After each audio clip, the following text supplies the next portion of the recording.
our block party. I checked my mail before I came. I did not see an invite on that. I was.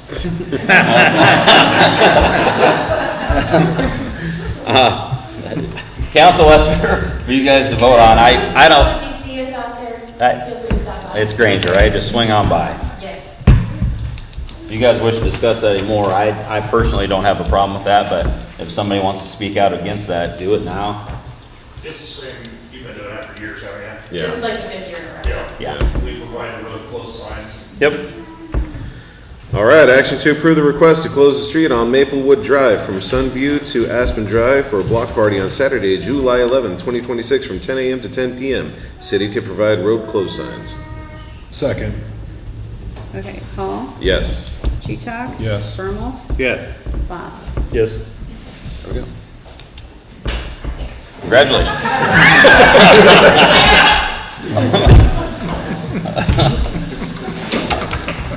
Here we go.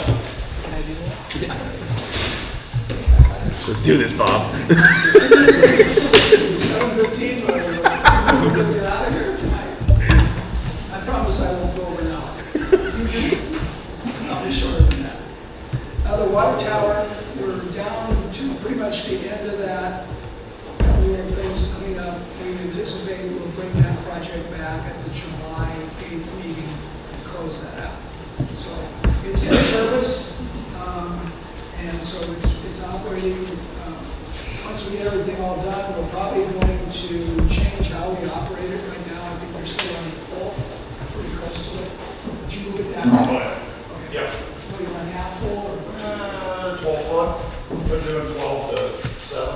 Okay. The reason, Holding pretty good chlorine residuals. yeah, the reason we aren't running it full is it's way too big for the development that's over there now. And so what happens in the summer is if you put that water and it sits too long, it's hot, and you lose the chlorine residual. And in the winter, if you put it in there, it turns into a 300,000 gallon ice cube, which we don't want to do.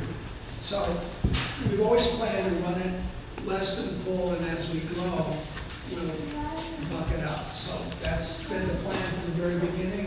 If you remember back, for those who are on the council, we ended up going with a fight with the DNR on what they would fund and what we would have to fund separately. And so we went kind of middle ground, we went bigger than what they would fund, but we put some in so it kind of looks at it on the road. We entered into an agreement with Xenia for the territory, so we pretty much know what our eastern boundary of the territory is. So we literally didn't need to go much bigger than what we have out there for our long-term growth, because we're really bounded. If you look at it, we have the Xenia territory on the east, the north, and the west, and the slough is really on the south. So we're kind of, for what we can serve, we're pretty much bounded by that. And so we'll use that tower, and then the little tower that's behind City Hall, probably at some point, we need to have a conversation about what its long-term future is. It's probably, if any, it's probably more. Has that one been taken offline yet, or is it still in service? Still on energy law. What's that? The little tower. Oh, it's still in service. Yeah, at some point, we probably need to think about whether we want to take that offline. So we have 100,000 gallons in the newer tower at City Hall. We probably are running 150 on the hill. 250 is more than what we're using on an average day, so we don't really need another 50,000. You can leave it offline for a number of years, let it sit, but the longer you sit, unless you maintain it at some point. It's getting there, and it's showing its age. I don't believe it's getting out toward a century, which is, our water towers in the last 400 years. But that's sort of viewed as the kind of the lifespan of the water tower. So no action tonight on that. Sycamore Street, as you say, everything is paved. They got the trail paved. What's left to go? They got a lot of grading work and seeding work. We needed some dry weather to get that taken care of. There's a number of other issues that are out there, but we'll just continue to plug away with that. We had an issue with the field tile on Kirk Todd's property going to the west. If you drive up there, you'll notice there's a little yellow intake top sitting on the side slope up on the north end.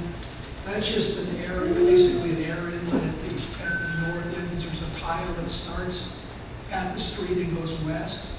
But if you have an opening, the tile functions better because you let air into it.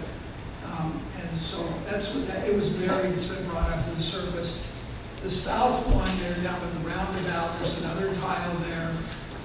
What we're going to do there is that there's water that sort of flows continuously at a low rate coming out of that storm sewer. And all of the checks indicate that that's coming from the school, not from the street itself. And so what we're going to try to do is to get that water diverted into the tile. So like right now, after the storm we had, there's a fair amount of water. But once that abates, we want to get that dried up so that it's more likely it is farther to the southwest where Kurt Todd farm. So we're working on that, and we're not fully done with that yet. So a little bit about where we are on the project cost. It looks like right now we're going to end up somewhere around $50,000 less than what we had budgeted when we awarded the contract, even with the changes. So we've always had pluses and minuses as we've gone through the project.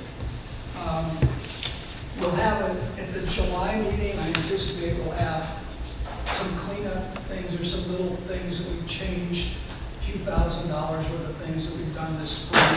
Rather than doing a whole bunch of little bitty change orders, we'll probably just bring back one to wrap it up at the end. So none of them are very major, a few $100 here, a few $100 there as we've gone through it. So we've included that estimated change order in that budget, so that $53,000 reflects that. On the engineering side, as it is, the way it's split right now is that Dean Street Kim is doing the field inspection, and I'm doing the general administrative. As we've gone through the project, we've sort of phased out some of BNK's work because their engineers haven't been the most responsive. Their field people have been pretty good, but their engineering side has been a little bit on the slow side. So I've sort of taken that over so we can move the project along. So as of mid-June, mid-May, they were about $46,000 under their contract maximum. They're now down to where they're going to have the as-builts and some part-time inspection. So my best guess is that when they're all done, they'll be $20,000 to $25,000 under what it is. And that's primarily because we've taken some work away from them. So if the council is so inclined, I'd ask that they consider an amendment that would increase my contract from $40,000 to $45,000. So essentially $5,000 to swap out. Most of that $20,000 we basically moved over to get the project, trying to get the engineering decisions moved along. We also then have payment estimate number 10 for Sternquist in about $282,058.79. I would note that even with that payment, there's still over $100,000 left. So we've got plenty of money left in there to get them to finish up and get out of there. So the two action items, if you want to consider those tonight, would be the amendment to the agreement with Greenland Consulting in the amount of $5,000 and the partial payment estimate number 10 to Sternquist in the amount of $282,058.79. Question, Bob, what about the trail at Sycamore and Lowell? Going east, Yes, well, it comes and stops, and yeah, the city is planning to extend that trail onto the east. That's not included in the contract, but that will be funded from the bond financing. So that will be done separately. I believe you, Aaron, you got a cost bid for that. okay. The contract is ready to start here probably in the next week. Yeah. So that trail will turn and go east. Yeah, okay. Thank you. We'll just make sure before they pave that, they have all construction items off that triangle lot, so they're not driving over that new trail. Any other questions? All Are right. vehicles supposed to drive on that lean trail? The trailers being pulled? Just asking. As long as they're not super heavy, the trails. I don't know what was in that trail. Yeah, the trail's designed to have like midweight vehicles on it, so. It's a full-size truck pulling this thing out of That, that. yeah, it's designed for that. Okay. It's thicker than like, it's thicker than what you do for a sidewalk. It's more like what you would do, it's designed as a driveway. Okay. So it's thicker, so typically, for example, driveway is 6 inches and a trail is, in that range, and then we want to have sidewalks that are 4 inches. I mean, that's one of the things we want to do is be able to, for example, for snow removal, they want to be able to take, a medium Pick up size, the blade. pick up the blade up there and do that. So the sidewalk, the trail is. With the wind up that direction, yeah. So A that- larger truck I can put on that, the less acid. Well, actually, I think we ought to do like 2 inches and then they aren't allowed to shut. Thanks, Bob. I'm just helping. When was the date that it was agreed upon to be completed, that whole project? If all of the utilities had got out of their way, it would have been last December. But the problem we had is that we ended up with, a number of utility conflicts on the west side, and they didn't get out of the way. And they can't pay, they couldn't pay it until we got the utilities out of there. So they weren't the most on top of it, but, their schedule was pretty messed up by the utilities. So as we get to the end, we can have a conversation. There is a liquidated damage clause. I'm not a big liquidated damage guy because of the goal of this, but we can have that conversation. And that's probably a conversation for next month when we get closer to the end. Yeah, I was going to say, I just want to throw that out there. I'm a mechanical engineer for Meta, who do a lot of data center construction. And we work with Turner, right? They don't need the contract to come. They owe us money back, for sure. It's a little different in a private arrangement than it is in a public contract. So why have that conversation? Why? She asked me. There's case law that deals with public contracts as far as penalties. So it's a lot harder for the city to penalize a contractor than it is in a private contract. It's just, I'm not saying it's good or bad, that's just, No, That is what it is. that's kind of the way it is. So we can have a conversation, but, no, I was yeah, just throwing no, that. I appreciate that, yeah. I'll hold Turner, you know, money back. But no, I understand that, yeah. There's also, you did choose working with Turner as Meta. Yeah. Unfortunately, the city has to work with whoever's the low bidder. So Yeah. there's a whole different set of rules that we have to deal with. You can say, I don't like Turner, Turner's going to work for me again. Yeah. We can't do that. So we have to deal with a different paradigm. It's not good or bad, but it's what I've been dealing with for the last years. Is it possible that we will pay these people until actually the work is done? I mean, this has been a year, and I have sat here and watched us upload tons of money to these people when the project is not done. And they've not been paid everything yet. So they've been paid a lot. Yeah, and they've done a fair amount of work. Now, under Iowa law, once they do some of the work on a enterprise contract, we're obligated to pay for it. We're not obligated to pay for things they haven't done until they're done. So And we haven't done that. that's Correct. We won't be paid for the stuff that as they've done the project. So in other words, we don't pay them up front. We pay them each month on what they've got done, and what's left to go, we won't pay until they get that work done. Okay. Does that help? I mean, it'd be nice to say we don't have to pay them, but I don't control that.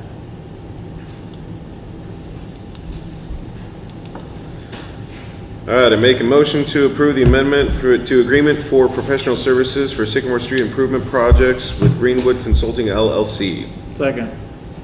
Okay, Hall, Yes. Bermal, Yes. Voss, Yes. Peacock. Yes. Make a motion to approve partial payment estimate number 10 for the Sycamore Street improvement project in the amount of $282,058.79 to Sternquist Construction Incorporated. Second. Okay, Hall, Yes. Haas, Yes. Bermal, Yes. Cheechon. Yes. Southeast, Bob, sorry, before you move on, I just want to voice my frustration again that I brought up last month about not having grading done, seeding done, any of that.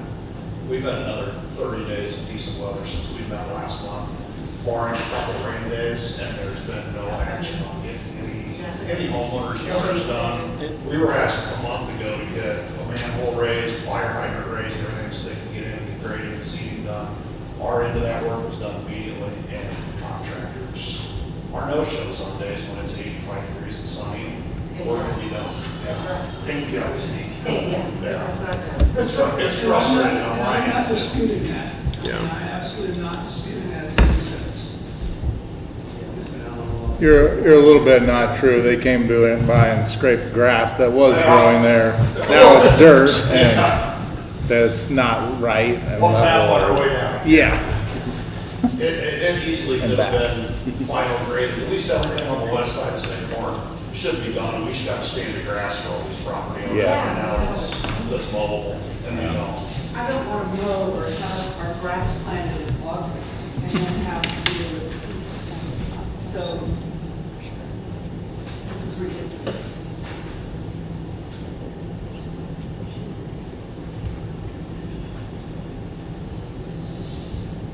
Ready to move on? You're on the southeast lift station update? Southeast Lift Station and Highway 131 extension, I'll talk a little bit about the projects, and then we have a wrinkle that we're going to have to deal with.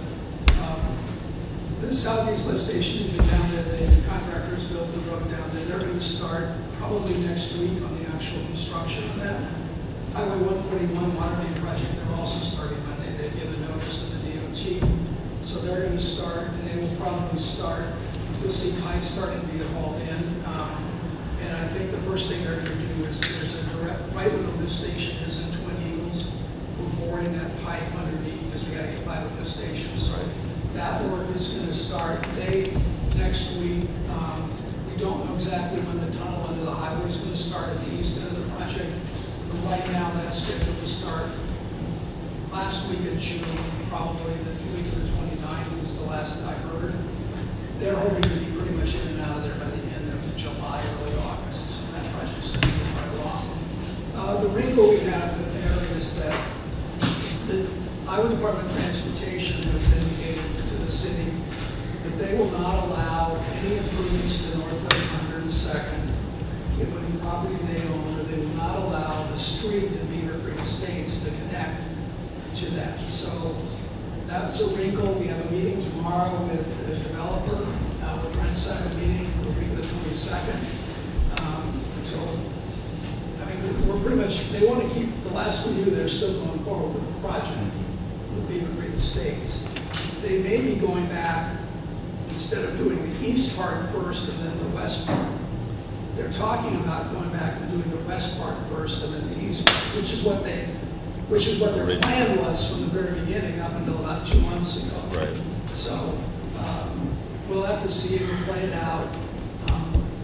But the last meeting we had with them, week before last, was they're still planning to go forward. I think they're planning to see if they can bump the DOT.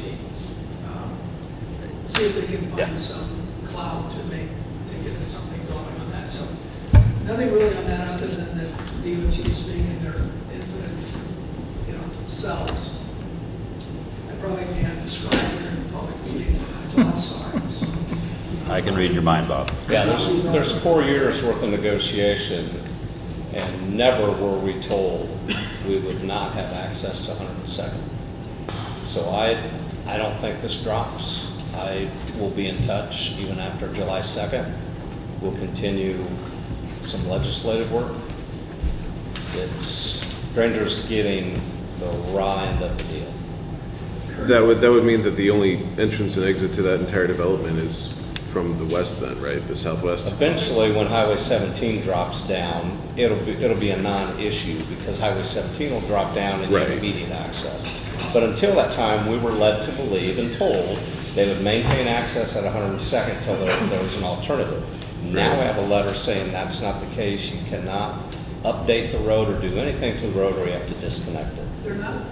They never told us, they said they would maintain the road. They never once told us that we couldn't do anything. Do all this discussion, you know, because they knew. what we Like were 2.5 years worth of discussion at this Yeah. point in time. 4? Okay, 4 years worth of discussion at this point in At time. least. And all of a sudden they decided to do that, so. Totally unacceptable. So we're not, at this point, we're not backing down. It's probably gonna be better once he's off your payroll, because he's gonna be a real jerk. I will be. I will be. Because it's gotten under, it's stuck in his craw, and he didn't have to let it go. What is the contingency if they don't back down and the project dies on the vine? Well, they can connect, they can, Beaver Creek Estates can still do it from the west. Right, Yeah. but if they choose to not move forward because they don't see a feasibility after this is, All indications are that's not the case. okay, All indications are they're going to continue. okay. What appears to be the case is whether they're going to move to the west end or try to do some hybrid on the east end. Because there's, you know where the little access road goes south? Mhm. That little access road is on Mad's property, but not within the DOT jurisdiction. So in theory, and that part of the road is in the city, entirely within the jurisdiction of the city. And so, in theory, we wouldn't have to ask them, we only have to ask ourselves if we want to make the road there. We have a couple options still. And understand now, we have the entire jurisdiction of Northwest 102nd, so we don't have to talk to Polk County. And so it's entirely, it's a fight between the city and the DOT, but, you know, they could build a temporary, they could build a road there temporarily. We told them that we would be amenable to doing something less than a long-term road if that was necessary to get the east end of the project moving until we get the interchange done. So, and I did get a message just before I left to come up here, the DOT does, at least whatever it's worth, they want to meet to see how we keep the interchange project, how we get it going again.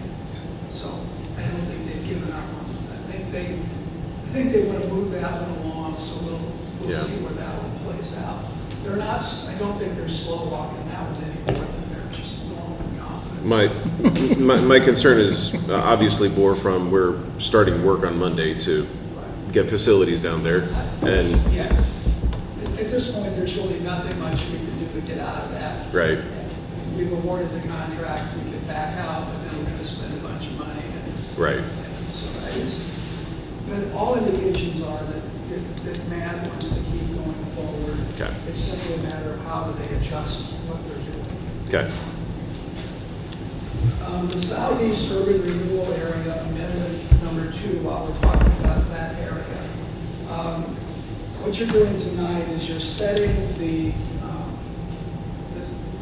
motion to approve the amendment number 2 to the Southeast Urban Renewal Plan area, and that will be back for you for approval at your July 8th meeting.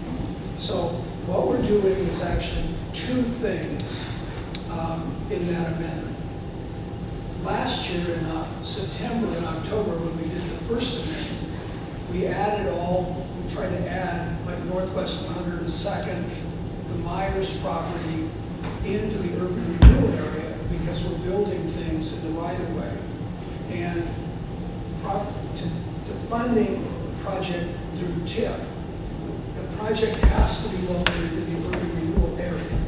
Even if we're not asking for TIF revenue off of it, so we're not asking for the tax increment on it, there sure isn't anything on the road. And there really isn't anything on the Myers property unless they rebuild. So all we asked Polk County for last year was let us put it in the urban renewal area. We asked Dallas County at the same time, Dallas County let us do it. So we put that in urban renewal amendment number 1. Polk County said we won't do that until we take over jurisdiction. So finally, the first week of May, they approved the city taking over jurisdiction, And now, next Tuesday, the Board of Supervisors is scheduled to approve our extraterritorial, the addition of the extraterritorial area. So we'll be adding the Myers property, the Hook property, and the right-of-way of Northwest 102nd that's not currently in the city. So that gives us the basis then to rebuild the sewer, the force main in those areas, and use the TIP funding for that, even though we're not asking for any TIP revenue off of those properties. So this amendment has to sort of piggyback around behind that. We're also increasing the economic development grant. We're not, what it does under the urban renewal law, we have to include in the urban renewal area any project that we're going to fund and at the maximum cost. So the one thing we have done is before we had economic development grants, this would be like a grant to reimbursement to a developer. Later in the agenda, we're going to talk about the grant, the Ironwood, that's a reimbursement development. We have the same way with the lift station in Twin Eagles, where we don't use our money, but we rebate back the tax revenue back to the developer. And so we want to have that flexibility. So we up that, so we had some more flexibility to do that, whether that's for the Reeder property or for the Beaver Creek Estates. We also, there's discussion about, rather than running the 12-inch water main loop all the way through Beaver Creek Estates, whether it'd be better to put that 12-inch water main along 102nd. That water main along 102nd was not included in the original amendment because at that time, they were not proposing the commercial lots on the south side of 102nd.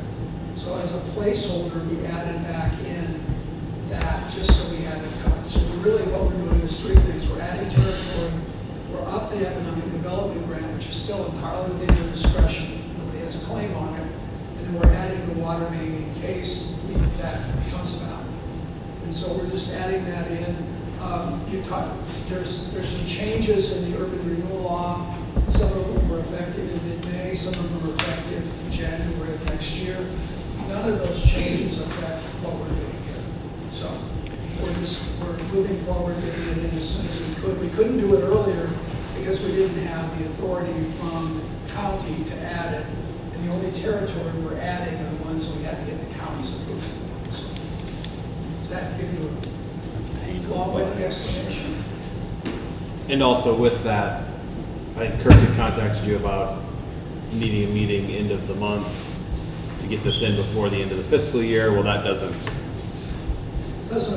apply anymore. We don't need that in June anymore, and we can't get there anyways with the exact timing of everything. The discussion about having a meeting on the end of June has gone away. So unless you're meeting for something else, this part, which is what we contacted you about, is not going to be needed for the June 29th. So resolution 26. So we didn't have anything else on the 29th, correct?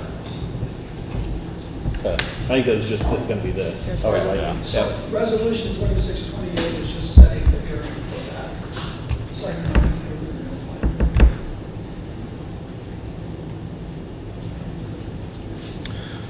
All right, I make a motion to approve Resolution 2026-28, setting dates of consultation and public hearing on proposed amendment number 2 to the Southeast Urban Renewal Plan in the city of Granger, state of Iowa. Second. Okay, Hall? Yes. Boss? Yes. Brimble? Yes. Cheetah? Yes. Grandwood Development Agreement, I don't think there's anybody here to speak to that tonight, but at last month's meeting, you asked John Klein to provide information on the bank loan. So we had some substance to talk about what it is that they're asking for. So we did get that from the banker. And I'm going to paraphrase what I found in there. I think you put that in the packet, I assume. So what it amounted to is they actually borrowed less money than what we thought they were going to borrow.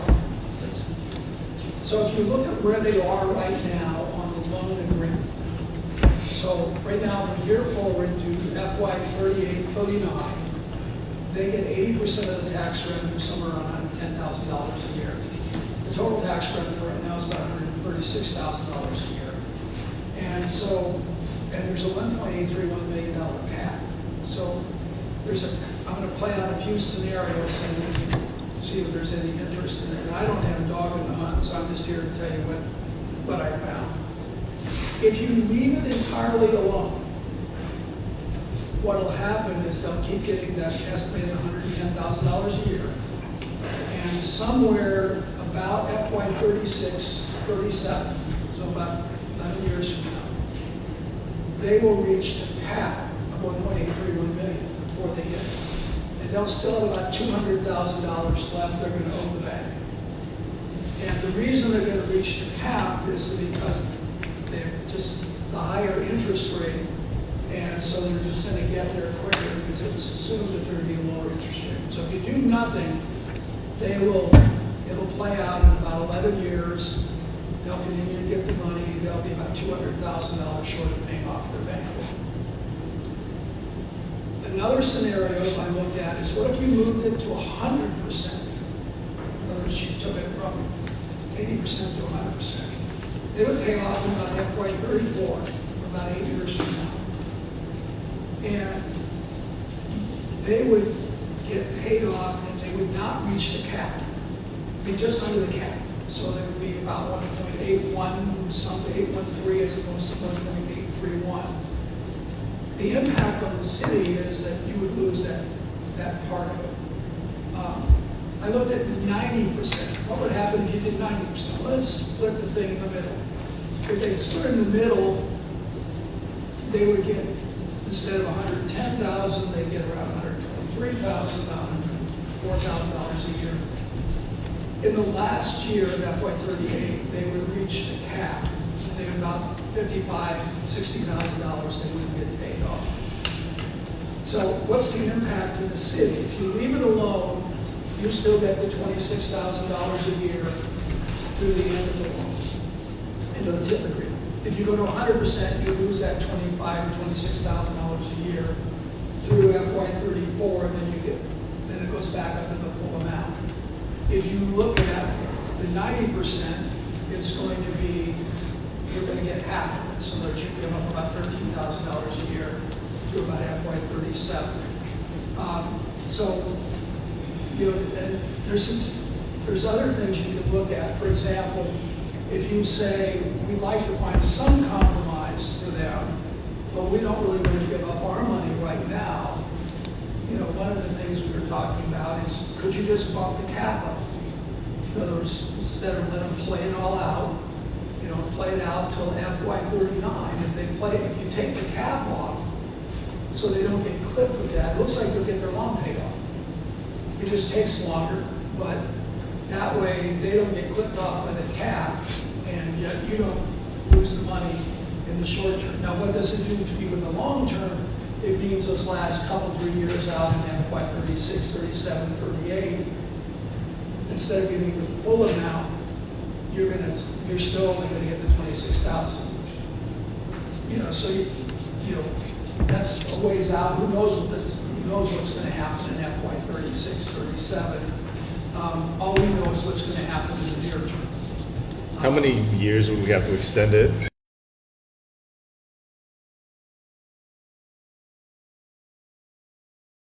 In other words, we wouldn't take the 18 years. I don't think we would take the 18 years off of it. Oh, okay.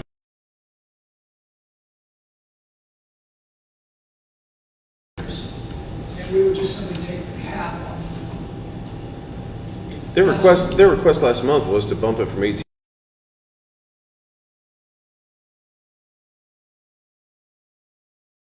Extra $200,000. I totally get that. The rates Yeah. go up and they're asking us for assistance, I'm guessing, Yeah. right? Like, I would go by his information, not by what they're requesting. What his information is, Right. not to say they're not accurate, but what Bob has is accurate, and he's been somewhat aware of this situation since the beginning. Right.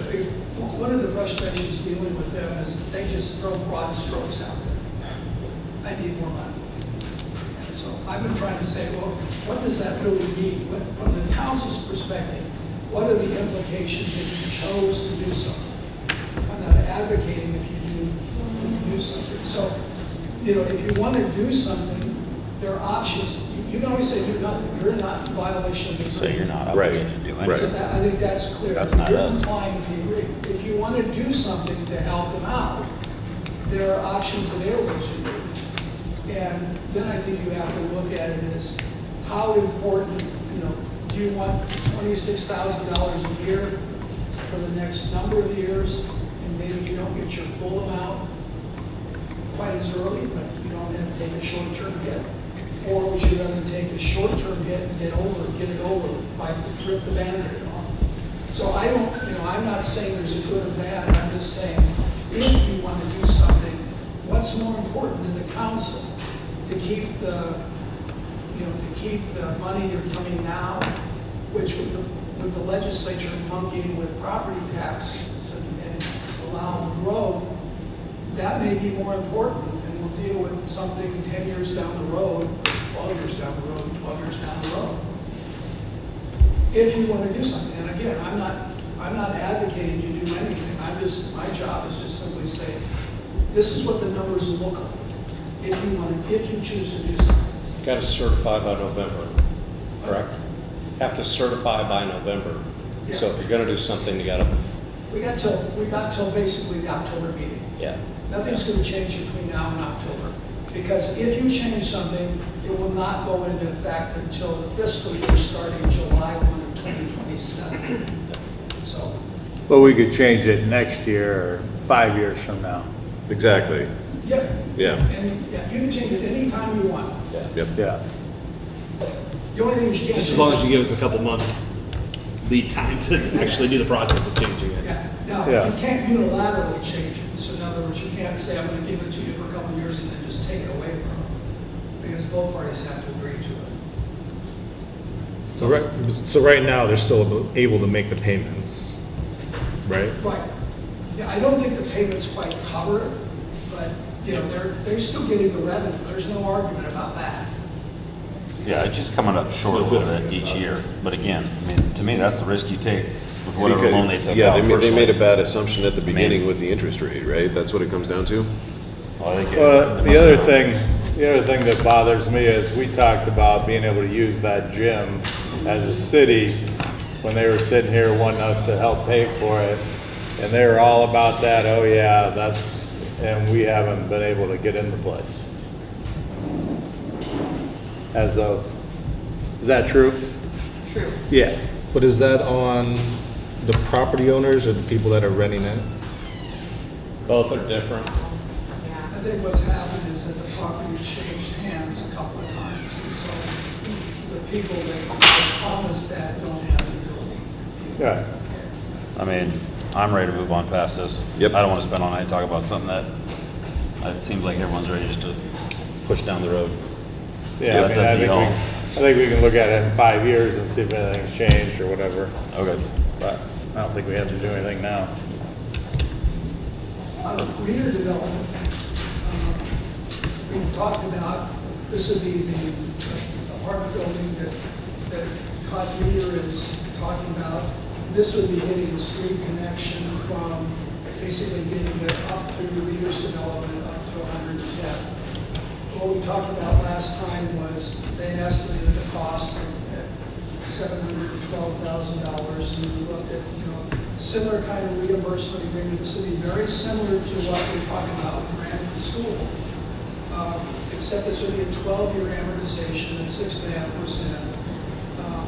And then we would put in some money for the first few years, and then after that, basically we would use their tax revenue, and then we probably have to make up something out of the shortfall, and then we would be able to capture anything additional.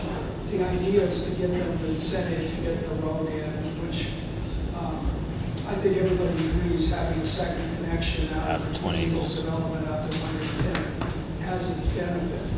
And this is a way we can do it without us spending our money up front. We lose some tax revenue. Again, we would fund this through the same Southeast Urban Renewal Area, and that tax increment is there right now. So this would be benefited like Absolute and all the other buildings that have been built down there. It's the same thing we're using to fund the Beaver Creek Estates development. So there is enough money left over there now that we've dialed back, and we're only spending about, estimated maybe 3.2 million of upfront city money in Beaver Creek Estates. All the rest of theirs is going to be reimbursement. It gives us some flexibility to wrap this project around that. And so I think this, this one, my opinion, this has a benefit. I mean, I think this is a project that if we could not spend our money up front and get that street connection in, I think everybody wins. Clearly the people on the east side are the second way out, and I think, for emergency vehicles and all that stuff, I think that's a real benefit to do that. It makes it a lot easier. I mean, somebody can go to Fairway and not have to jump on the highway or jump across the highway, other than at the roundabout, which is a little better place to do it. So I think if the council is so inclined, what this does is this simply sets the hearing on the development agreement so that we start that moving forward. And that hearing would be, I think, you're planning that July 8th. Yeah. All right, I make a motion to set public hearing for the Ritter Development Agreement. Second. Okay, Hall? Yes. Bermal? Yes. Voss? Yes. Cheechak? Yes. Just have a chance to get out of my house. Climate survey of parcel 2026-3. This is a division of property. This is the where the north end of our annexation is. This is the north. There's that chapel up there, the church. What they're doing is they're just getting a piece of property to Western and add to their property. So what we're doing is they're just expanding the parcel. They're not creating a new parcel. They're just taking a piece of property to the west of that and adding it to the church parcel. If this were Dallas County, we would approve it administratively, so you would never see it. So I would write a letter to Ben, and Ben would write a letter and say it's approved. Polk County doesn't recognize that procedure, so these little piddly kind of plats and surveys have to come to you, even though it just clutters up your agenda. Polk County doesn't recognize administrative waivers of the subdivision ordinance. So our recommendation is a waiver that doesn't create any buildable lots. It's, it helps the church out. It's outside of the area where we're likely to be any place in the near term. And so my recommendation is that the council approve the resolution that basically approves the plat of survey in ways that the requirements of the subdivision ordinance. And this is in the Xenia territory, so we wouldn't have water. There's already a paved street. We're not going to have sewer there for ever. So it really isn't anything we would really require anyway. So. All right, motion to approve resolution 2026-29, approving plat of survey of parcel number 2026-3 and waiving subdivision review. Second. Okay, Hall? Yes. Cheechak? Yes. Bermal? Yes. Voss? Yes. Sitting on to the planning and zoning items, the first thing you had, your first public hearing tonight was the establishment of 3 new zoning districts. One of the things that sort of has become apparent as we've been having conversations with some of the potential property owners in the east annexation area is that we might see larger lot development similar to Beaver Creek Estates. We don't really have a zoning district that deals with that. Our biggest zoning district is an 80-foot wide, quarter-acre residential lot. And so we really didn't want to impose those requirements because we like the side yards are pretty small and the front yards and backyards really aren't contemplated for a bigger lot. So what we did in the Beaver Creek Estates, because it was mixed residential and commercial, we basically did the same thing to a PUD. So if you remember, we established half-acre lots and we established 1-acre lots. So the north-south street on the west is half-acre lots. All the rest of them are 1-acre lots. So what we tried to do is I thought it might make sense to have a regular zoning district. So if we wanted to do a large lot subdivision, we could do that and we wouldn't have to do a PUD.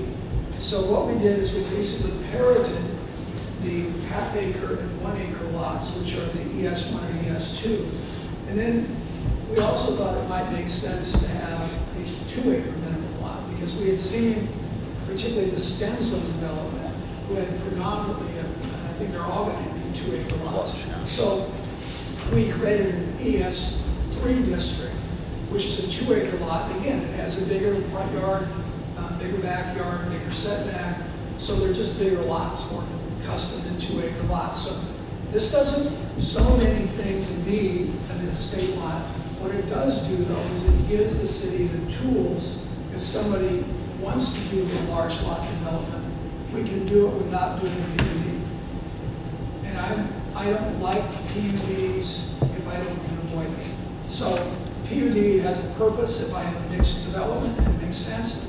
If I have a pure residential development, I prefer to do it under a regular zoning classification because I can amend that, whereas I can't amend PUD without as easily. So That makes sense to everyone, plan unit development, rather than creating a specific zone, we have our own.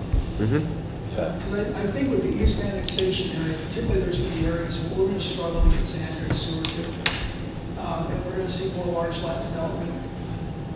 We don't necessarily want to discourage that. No, we want. Somebody wants to we build a want high-end bigger. house, and Yes. you don't have to provide a lot of services, and we get some tax revenue. I don't know that we want to be particularly opposed to that. Correct. So this is just a tool. And then individual parcels would be rezoned, and you'll see the next item on the agenda that follows along that same thing. So this is just establishing those ES1, ES2, and ES3 zoning districts. All right, I make a motion to approve ordinance number 443, amending the Code of Ordinances of the City of Granger with respect to creating a new zoning district as Code Sections 167.19, 167.20, and 167.21 for, quote, residential estates, end quote, zoning within the city limits of Granger, Iowa. Second?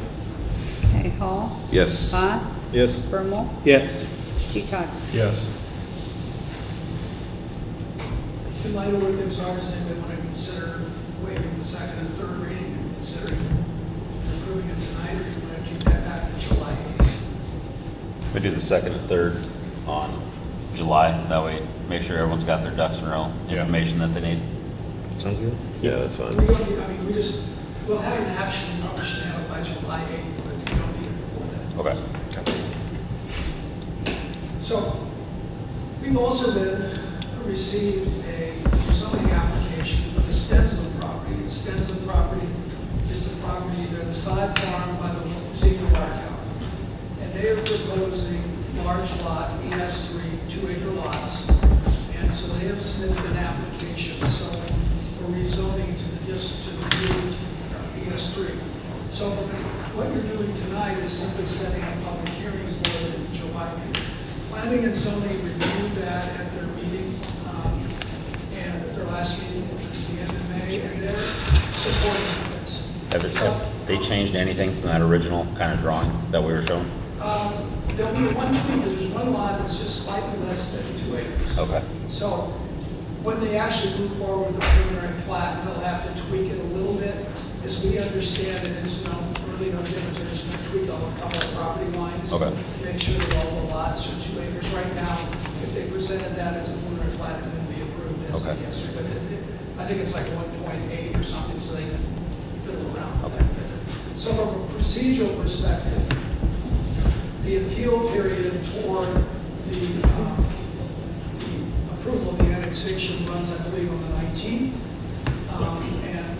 And that'll probably get certified on the 22nd because the staff is out on the 19th. And so they'll do that. And then from there, it goes to the Secretary of State, and that'll take a couple of weeks. So sometime probably around that early July, it'll be official. And so then, if we have a public hearing and we can approve what we can do at that point in the July meeting is that we can approve the new zoning districts. We could have a public hearing and we can approve the first reading, and if you want to do the second or third, it can get back to August for the rezoning. And all of those may be subject to being official, so that, for example, the rezoning, if we approve it on the 8th, it doesn't become official until we publish it. So even if we approve all 3 readings of the rezoning doesn't affect, the zoning district doesn't exist for probably another week and a half later. So we'll just do it all second too, so. But what we're doing here is just something that's setting the hearing to rezone the Stensland property. We understand that if it gets rezoned, that sometime in the next few months, we'll see an updated actual preliminary plat. When that comes along, one of the, I think probably they're going to ask for on-site sanitary sewer septic tanks. We're not in a position to get sanitary sewer there in the near term, so this may, and most of it slopes to the southeast anyway, and it's just costs us way more money to provide sewer service. The one thing we do need to have a conversation with them about is 106. Because a part of 106 appears not to necessarily be located in the right of way of 106. So, and they're proposing some short-term improvements to that. But if you look longer term, I think 106 is we're going to end up extending 106 as development occurs, because that takes you back over to 121st, which gives you the path back to 415 to 141.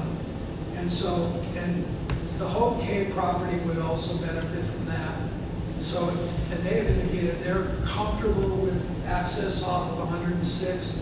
So if the Stensland moves forward, we probably need to engage both Stensland and Hope K, and maybe even the property owners to a lesser degree on the north side, and come up with what is the plan for 106. Even if we don't do anything a lot with it right now, I don't want to foreclose any options, because 106 will become, that Billy Goat path is going to become more important as development in that area.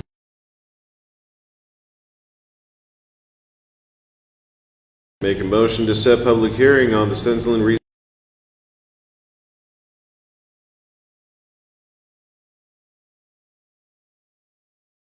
Yes. Cheechak? Yes. Bermal? Yes. Voss? Yes.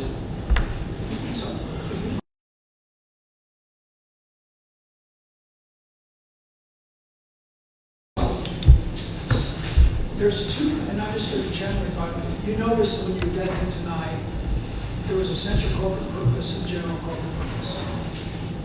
In Iowa, a city can issue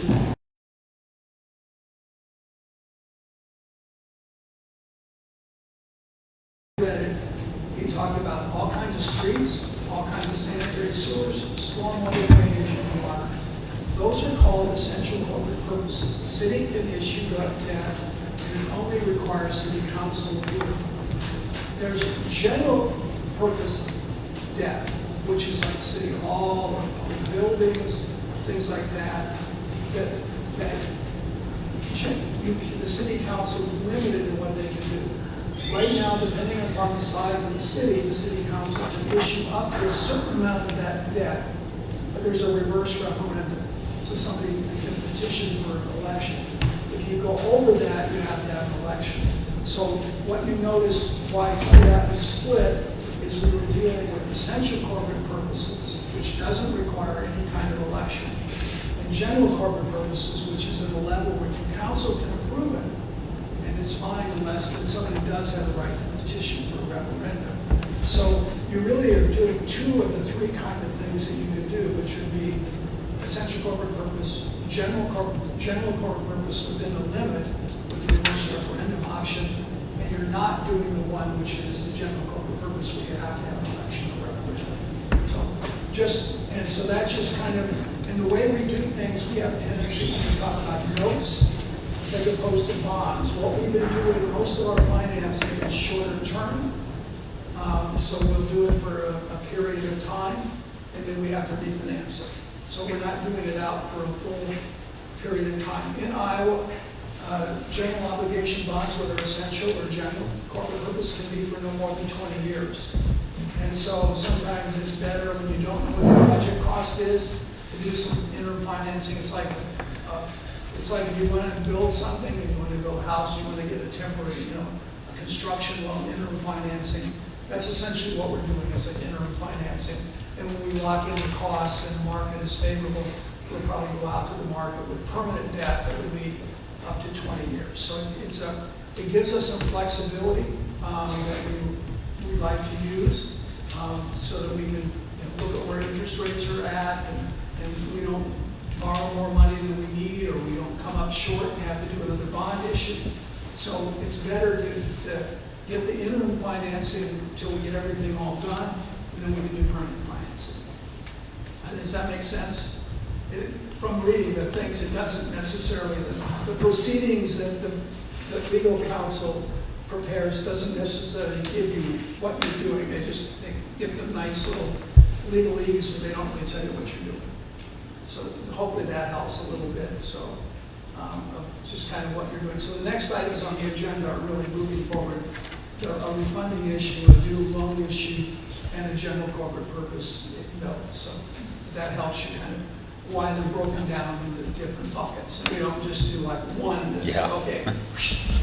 So yeah, we really wanted to see whether the mayor can read three. I did read it 3 times. I haven't read that much in a long time, So at least out loud. hopefully that gives you the Cliff Notes version of why we have 3 things as opposed to 1.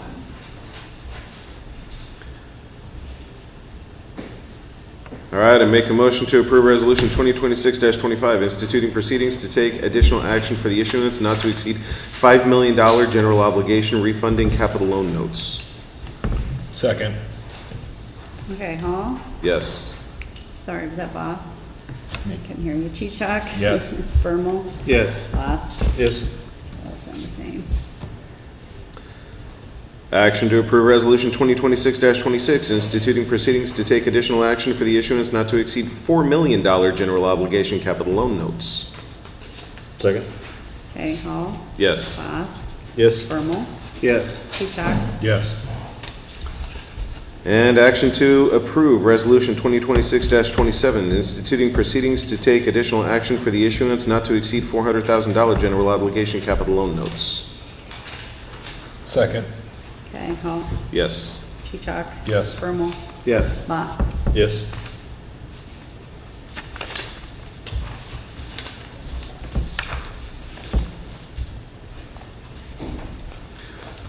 Next item, 441, is amending the code of ordinances on the travel requirement for the city administrator position. I think it's second reading. Thanks, Bob. This is the second reading of this. Does anybody have any questions, comments, concerns? Out of order. All right, I make a motion to approve amending ordinance number 441 of the Code of Ordinances of the City of Granger, Iowa to revise the city administrator requirements. Second reading. Second. Hall? Yes. Boss? Yes. Bermal? No. Chichak? Yes.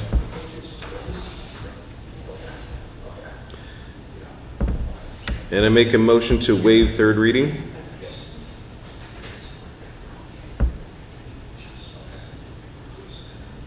When was the first meeting of that? Was it last month or was it a special meeting? It was last month. Last month's regular meeting. Yeah. And I didn't get a second. Okay.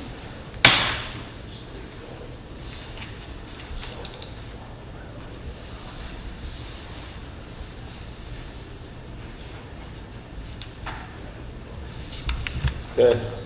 I need to designate that the motion died due to a lack of a second. Unless someone's going to second Dan Hall's motion. If not, Does that push it till July then, or? Yep. Yeah, at the next council meeting, Okay. assuming late July.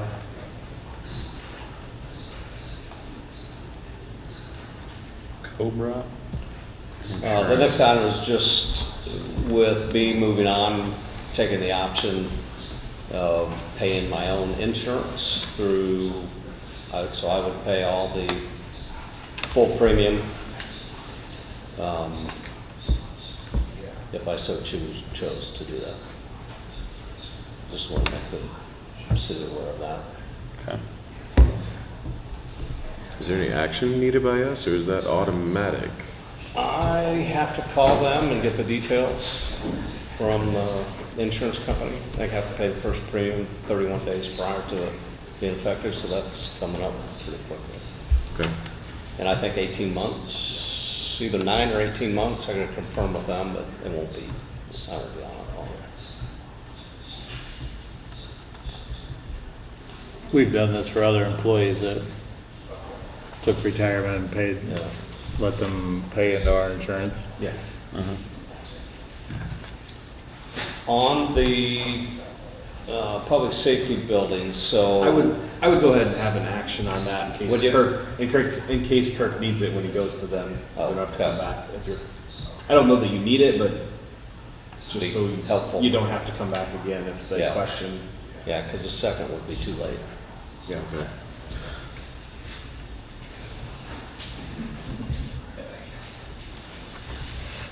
All right, I make a motion to approve Cobra Insurance coverage following resignation effective July 3rd, 2026, including city HSA contributions. Pardon me, pause really quick.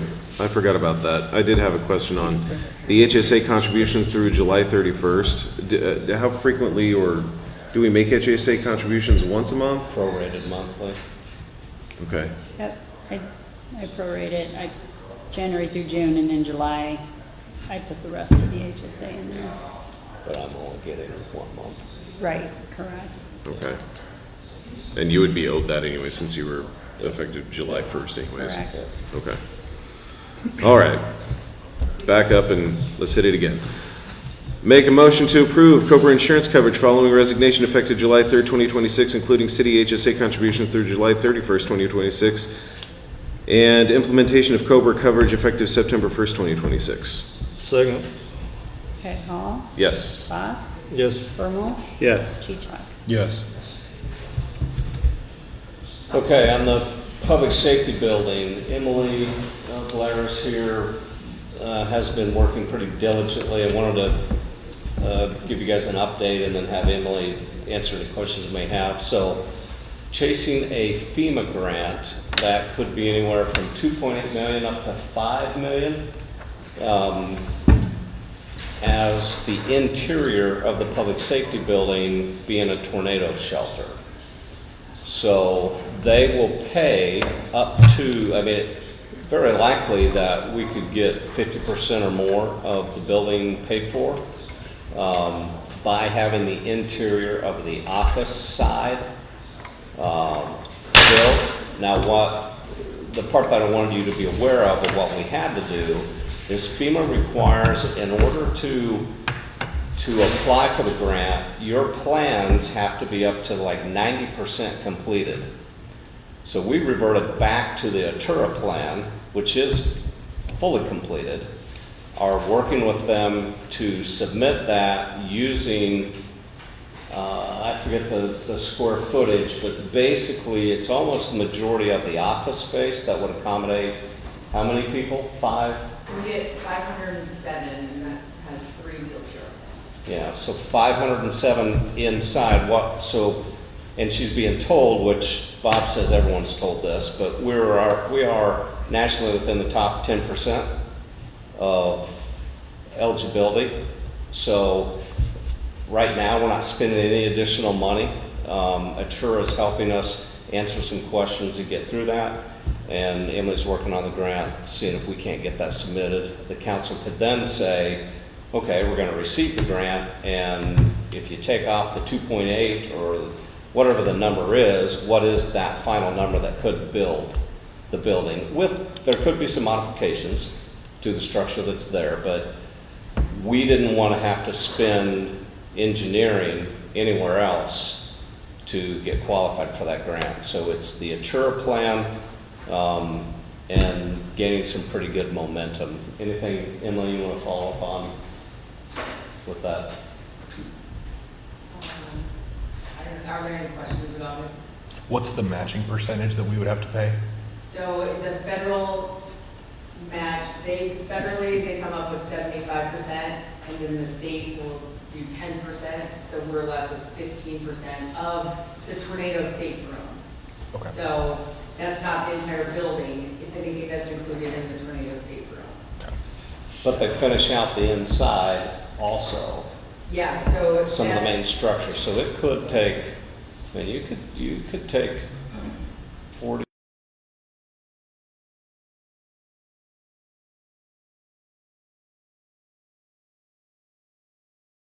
Spend $1.5 million.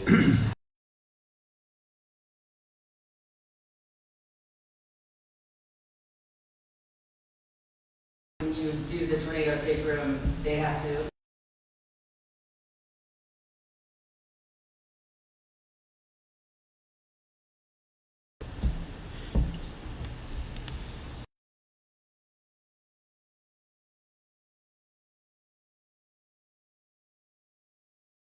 I think this is So the this one. is- This is This- it.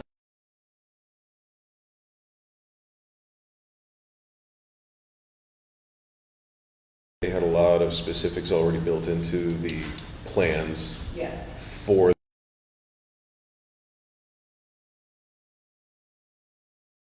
or Yes, so we were able to take advantage and use the University of Iowa's partnership Mhm. and planning to get in the door with NEMA. So it's highly competitive, and just to get past that notice of interest phase, we had to come up with the plans with the tornado safe room information. So once we got assigned a project manager and got approved through that phase, we got a lot more information, and we were actually able to use that to kind of leverage Atura to help us.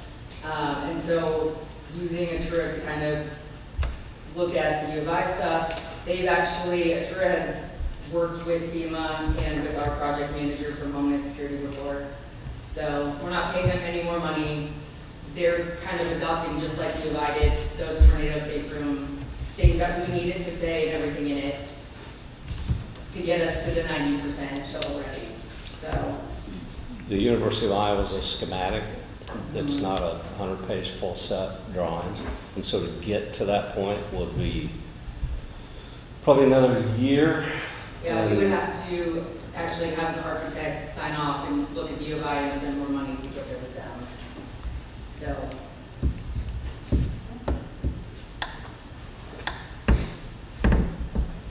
So just want to make sure you're aware that Emily's still pursuing the grant.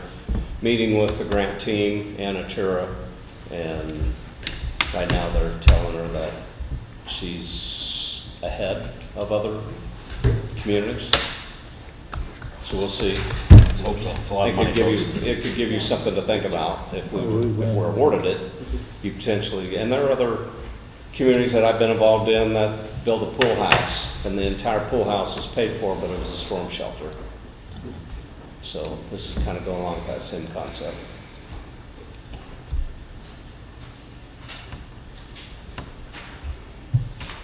thank you for your continued work on this. yeah.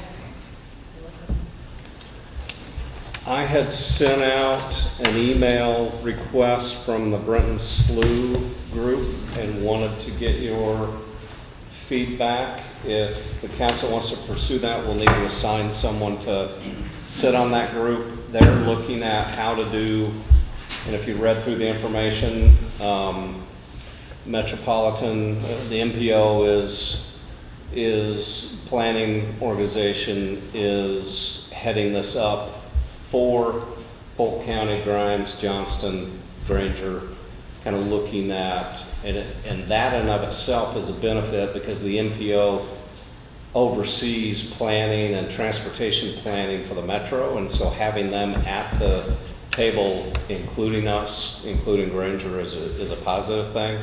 There was a financial request in that. Wanted you guys to see that. Right now they're looking at putting the plan together, a hub coming out of Grimes, coming our way, and then eventually, and this is a long-term plan, 15, 20 years out, how do you get across 141, and and there would be state and federal aid involved in that, and then how do you get from Granger to Chester?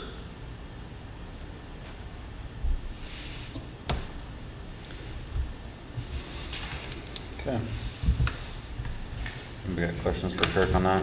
So we don't know like the estimated cost yet of what? No, they're hiring that, what that agreement is for is hiring Snyder and, how do you put a group together to do the planning and to look at the options. And it's just having Granger at the table.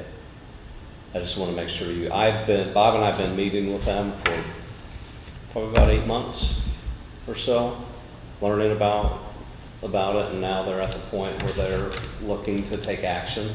And this is just to try to chart the course for the future. I think you'll see a lot of activity coming out of the Johnston side and the Grimes. Both are looking to head this way. It's just how do we fit into that? How do we fit into that piece? So you're looking for one of these gentlemen to, Yeah, I mean, Head that up. for more discussion, I mean, I know it's kind of thrown on you, but they're wanting to move forward if they can and include us at some point. I mean, if we did join, I mean, I'd be willing to do that. I went to the opening that they had, and it's a pretty cool place. there we go. Document that, Christie. Okay. He's in. Appreciate that. When, I think when there's do a they lot. want, like, a Yeah. dedication Yeah, a lot of of money. percentage or funds? They're pushing me now to try to give that. I mean, we can push it back if you guys want to have a discussion and do it, say, we're not going to have a commitment until July. Do you know what the other cities or organizations have committed? I can get that. I mean, if Do they're we asking have- 75 from Granger, is that pro rata by population, or is Yeah, I that can get- like a fourth of it, or? I can get that. I guess, do we have to commit prior to knowing how much we have to? Let me get the numbers, like Ben suggested, let me get the numbers from everyone, I'll send that out to you.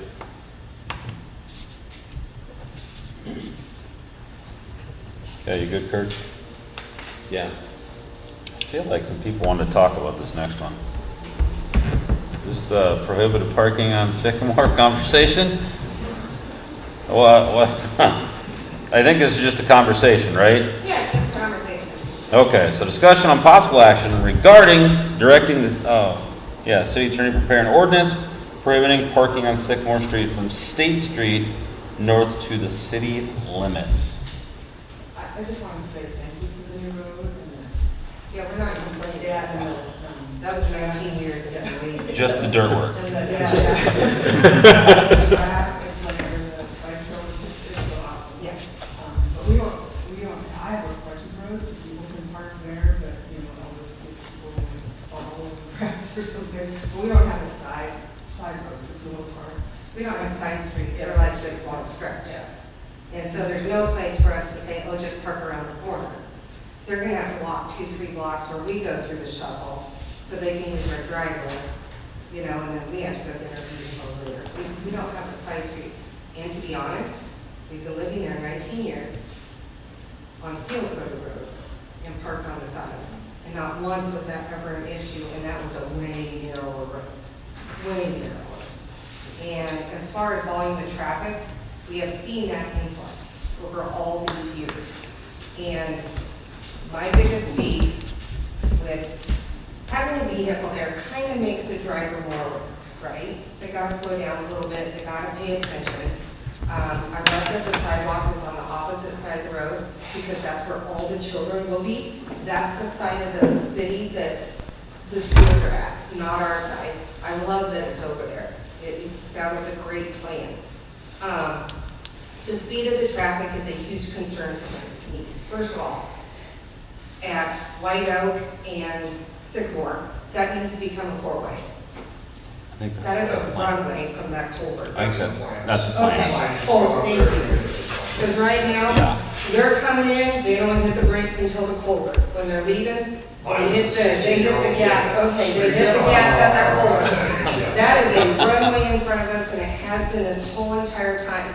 Whenever we have had a car on the side, it does slow traffic down, and that road is more, you can park there now and 2 cars can still pass. For us, our biggest concern in our specific 3-home section is that we do not have a side street. We do not have an option for another parking space. All we have is our driveway and the occasional family get-together, holiday weekend thing. That will be gone. And for us, that's a little bit of a nuisance. So that was our biggest beef with it, is that, I don't know, can I speak to anybody about that? Can you state what your address is? 2404 Sycamore Street. 2400 Sycamore. 2404 Sycamore Street. So I'm 21.6. There's 3 houses on Sycamore that is. Right, so And our driveways face Sycamore versus having, like, in the new developments, all the backyards are facing main roads. Are you north of White Oak? Face it. yeah, they're the middle house. North and west. So we're just kind of like our lonesome up there. Yeah, Now, parking on one side of the street, that could be it. Yeah, I think that's why the conversation's being had, right? So ultimately, you guys gotta, I guess, I mean, you can decide to do nothing, you can, just the conversation's gotta be there, like, what's that look like when school starts? Is it I mean, I don't know what the laws, I don't know how you change it, is it a Monday through Friday? Is it like the one side, like you said, Kevin, like, what are our options, right? Like, School hours only, or. can I leave that road closed kind of sign angle there? Just as a test run for, that's right there right now? They don't pay attention to it. They Oh. know the manual. Yeah, they don't, All of them. yeah, they just push them out of the way. There's suggestions. Is your concern for daily parking, or is it more for like special events and things like It's that? mostly for special events, Okay. because, I mean, yeah, we don't have a side street to go through. Sure. and park on. Right. I mean, it was fun, we know what it feels like over the winter, because we had to park somewhere else and walk over. It wasn't fun. Right. No, I understand. There's gonna be houses there now, so they're not really gonna like us walking. No, we couldn't. Not very much. Right. I'm pretty particular on that one, so I can keep everything pretty clean. Yeah. But I do it occasionally, and like I race my Mustang, and my driveway's not long enough for my truck and trailer, but like I load up the night before, and I park on the street. I mean, it's nothing I'd ever leave there more than, 8 hours or whatever, but that could be, probably on a Monday morning or Tuesday morning or whatever. But if it was something about during school hours or something like that would be, Why not just have it be on the sidewalk side, no parking over there in the car sidewalk? yeah, I mean, Yeah. I'm just, We're fine with that. yeah, I'm just trying to gauge like how much you're wanting to have access to parking so that we can take that into consideration as well. When we need to park, we need to park. Yeah, I don't. Don't park out there. Yeah. I rarely see a No, car I agree. ever, right? But again, it's for gatherings and whatever, Yeah, so. no, I don't I know. What's want our to make sure choice? that we take exactly what they're looking for into consideration. Right, what's Yeah. our choices with that? And I wouldn't Aaron? have parking on that sidewalk side, because I just love No. that that's over there for the kids. Right. Right. Right, yeah. The road's plenty wide, it doesn't work that way. Right. We're Yeah. in the state to allow, well, whatever it is, that has an ordinance. The North doesn't. I will say, for the law enforcement side, for holidays and special events, we realize that makes sense. Yeah. And as you mentioned before, you randomly park a trailer out there. That's technically against city ordinance as well. So even if there was parking out there, you wouldn't be allowed to do that. And have you ever got a ticket for it? No. Why can't you park on the street? It's a city ordinance with a trailer. There's been trailers out there for a Correct. year. I'm just letting you know, you can't do it right now, and then you Yeah. receive a ticket for it. So there's special circumstances. Well, that's fine, so it's. Yeah. And out there on a holiday, we're not gonna be out hammers. I'll be a little selfish, yeah, that's what I do. And you mentioned the kids being on the sidewalk. I've seen the kids leave the school, they're never where they're supposed to be. And they're supposed to be on that sidewalk, No, absolutely. But, keep and the them- most time we have kids get hit, or close to being hit, that's where they're running from behind a parked car. And that's what the biggest concern is. But there's no sidewalk on our side, so they have no reason to go down. I understand there's no sidewalk over there. Yeah. But kids don't walk on the sidewalk, they walk everywhere. Guess what, those kids that live on White Oak, they're crossing early and going over there. And I'm not either way, I'm just letting you know how it works. No, I don't know. Yeah. Okay, so moving forward with this then, I don't think anybody's gonna take any action on this. You guys want some time to think about what everyone here has said and then decide to go from there? Parking's under the ordinances, so, I mean, you need to tell me what to draft, and then we bring it back. You have your first reading, vote yea or nay, have a second reading, have a third reading, waive them, whatever it might be, publish them. I mean, it's a multi-month process possibly. If you want something in place before school starts, you probably need to at least have a draft next month to get started on. Right. Okay, so question for you, Ben. is there any precedent or is there an ordinance that is in existence right now for no parking while school is in session? I don't think we have any of those areas in town right now, but you can. Well, I'm just the ordinance asking. The ordinance is just no parking zone, and then you determine what the no parking zone is or what the parameters of it are.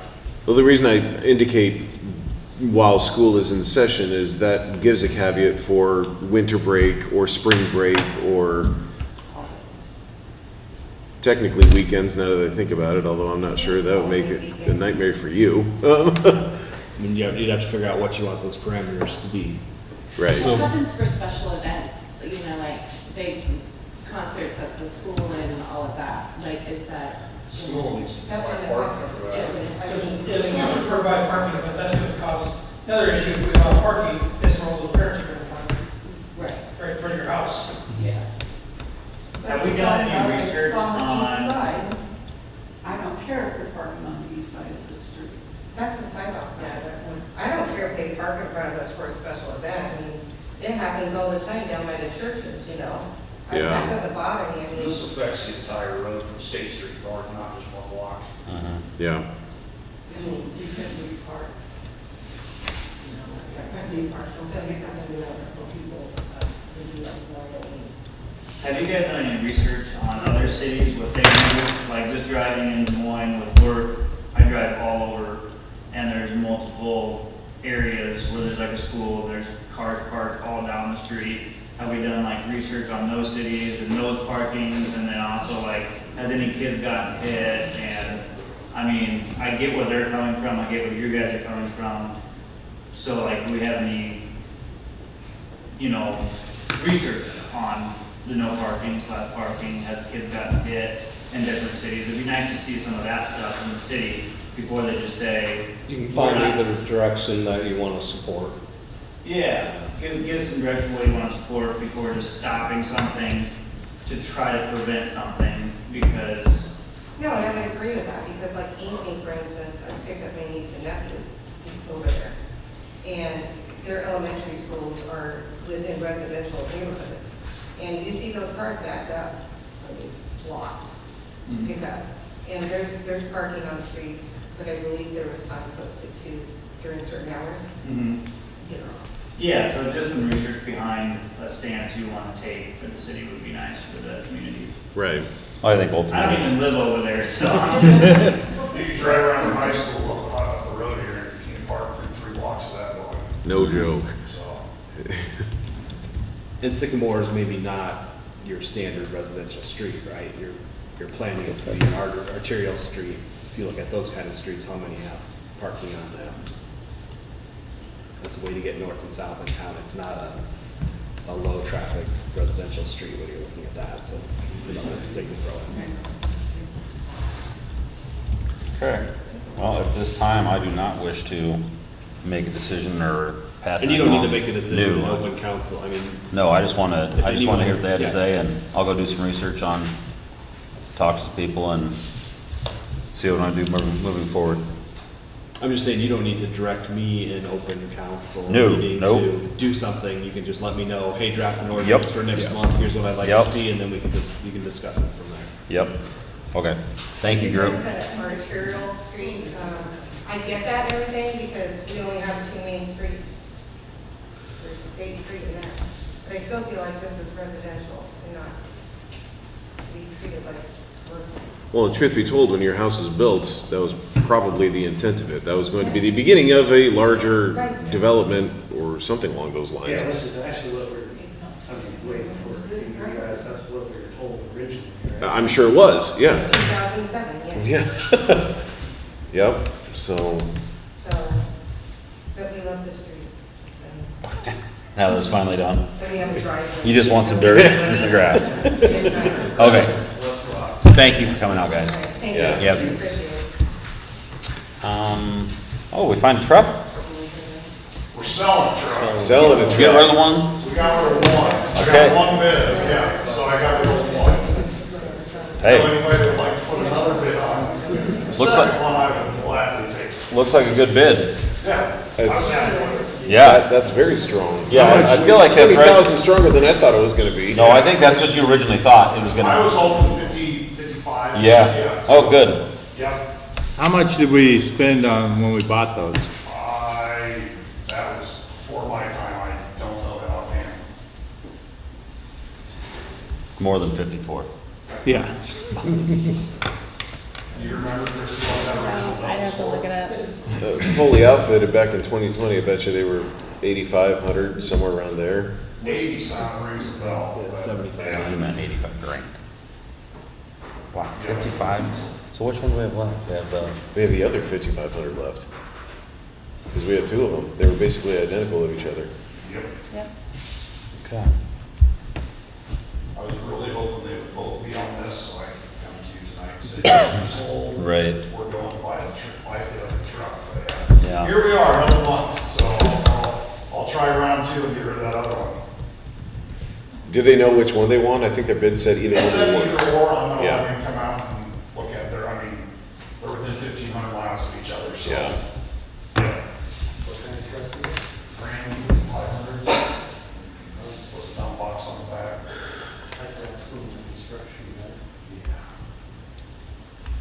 Yeah, hey, you want to buy one? Just don't park it on Clean the your street. driveway. Actually, for now, we'll let you park it on the street. That's fine. Hey, I'll drive it. Right, see? And we got any more questions on that, or can we get action to accept that bid? All right.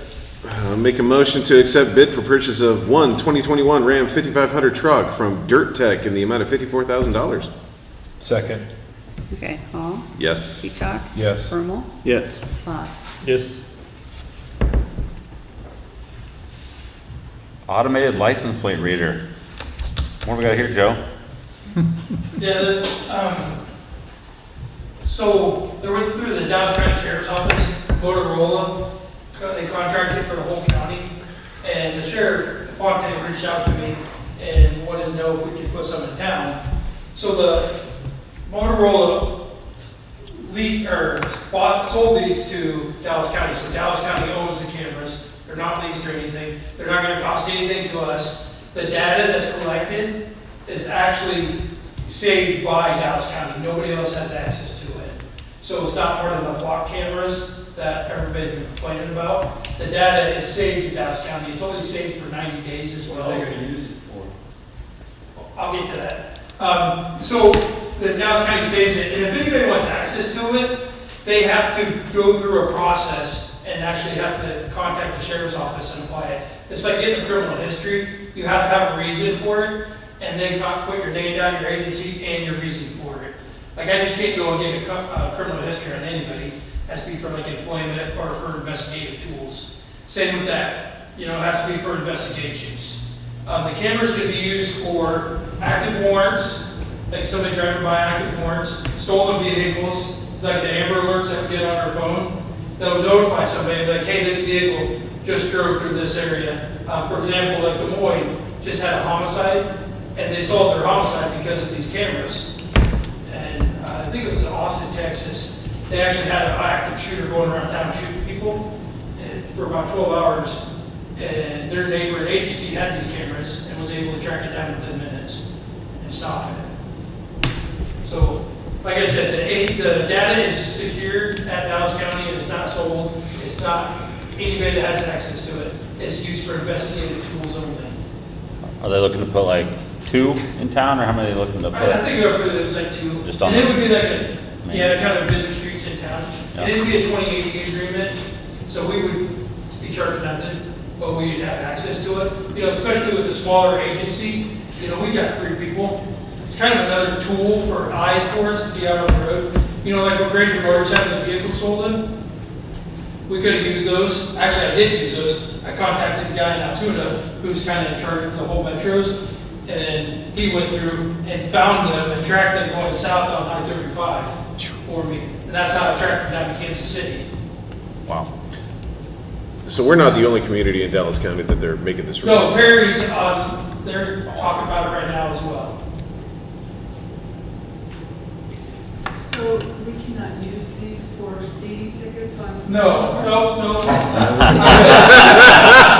not used for like any of that, and you know, it's not used to like, some people are worried about tracking vehicles and stuff. It only hits like if there's an active warrant, or if it's a vehicle like we typed in, they gotta type in like every 24 hours of like the stolen cars or what vehicles we're looking for, and then that's when it hits. So if like a normal person drives by, it's not gonna hit on anything, and they're not really gonna collect your data. Okay. Do you guys want to get more information on this, like, and know like where it's going to be and all that stuff before Yeah. approving any of this? We just kind of wanted to see what your appetite was for it, because we still have to get a 2080 agreement, and the sheriff's office is writing it right now, and then they were gonna send it to us to get our opinion on it, because this is the first time they wrote a 2080 agreement on something like this. Yeah. So it's not something we need to have action right now. Okay. But we wanted to see if you were interested to move forward. And the 2080 is going to outline specific use cases. Correct. And storage and confinement of the data and all that Correct. stuff, so, okay. So is it something we'd be interested to move forward with? I guess I'm not interested in it, just because, I mean, there's too many security vulnerabilities with those cameras. Like, they don't encrypt their data. Like, you can hack them in like 30 seconds. I don't know. There's just a lot of issues with them technology-wise that I guess I'm just not comfortable with yet. I mean, I like the purpose of them, but I don't like the security risk of it. Yeah, absolutely, and I get that. But I mean, you drive up to Casey's, you know how many times you're on camera already? No, I understand that, but also, you know, people aren't hacking. Correct, they're not hacking You know, every ring camera. But I don't know. I just have concerns, I guess. And if they could figure out kind of their security on them, I definitely would be more in line with.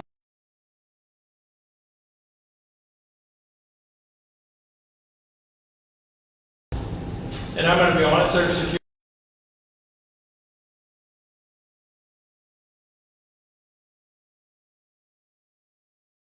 hours, he can come up here and talk to us once.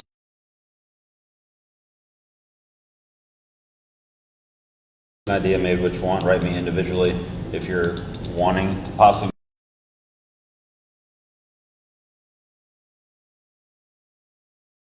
Perfect. Moving forward then. And you're saying there's no third-party involvement, that Dallas County would own it?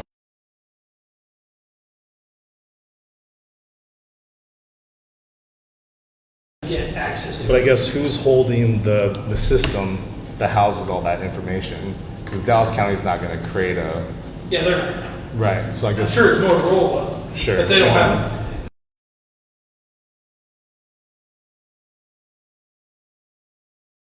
Have that data. yeah. And Motorola's a pretty big company, so, I mean, they're gonna be. So yeah, I need more information, Okay. I guess. So Emily's aunt just got hit by a car like this week, and that's how they caught the driver that killed her aunt, is one of these cameras. Yeah, out in Arizona, they had these cameras and it was a hit and run. They were able to immediately find this person and obtain him, so. If you don't do anything wrong, you don't need to worry about it. Yeah, that's how. And I take it this probably would have helped out a year and a half ago when the trucks were broken into around town too, right? Because my We truck was actually got that broken. solved though, too. Yeah, I know you did, but you didn't get my tools back. No, we did not get your tools. That's because you bought two expensive tools that were already sold. Yeah, it was like a $15 DeWalt tool set. Buy some Ryobi stuff, they're gonna be like, no, stay in your truck. Hey, come on. But don't buy the DeWalt's.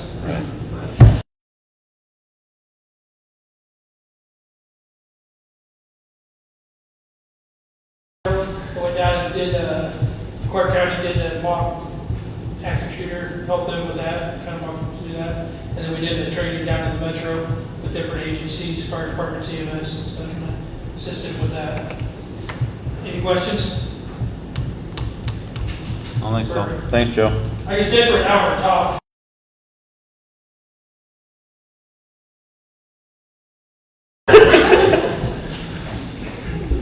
Looks like we got some resignations that we gotta go through.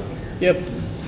So Sean Binberg, he's just focusing on his job at Johnson Grimes. So Okay. He used to usually be POC, response from Johnston. Just was missing the truck more and more, so. Yeah. I will say he was the fire chief prior to me, so, you know, thanks to his service and everything he did for the city. So, I don't know if you want to talk about Matt? Matt Miners has been one of our paramedics for a while. He is resigning to spend more time with his family and let his wife start doing more instead. Okay. Sad losses. Yeah. All right, motion to approve resignations of Sean Benberg and Matthew Miners effective May 31st, 2026. Second? Okay, Hall, Yes. Haas, Yes. Bermal, Yes. Chichak. Yes. Tell us a little bit about Caleb. He's on Woodward, so good kid. Gonna come join us part-time. Okay. Motion to approve the hiring of Caleb Spencer as part-time firefighter EMT at $18 an hour effective immediately pending background check and drug screening results. Second. Okay, Hall, Yes. Chichak. Yes. Bermal, Yes. Haas. Yes. Okay. Looks like you're wanting to hire Jordan Bell. Yep. Okay. Motion to approve the hiring of Jordan Bell as POC ambulance driver fire recruit at $16 an hour effective immediately pending background check and drug screening results. Second? Okay, Hall, Yes. Haas, Yes. Bermal, Yes. Chichak. Yes. Another part-time EMT. Anything else we need to know about Catherine? I think she'll be a great asset to us too. She's also finishing her paramedic schooling next month in July. So she'll help cover paramedic eventually. Okay.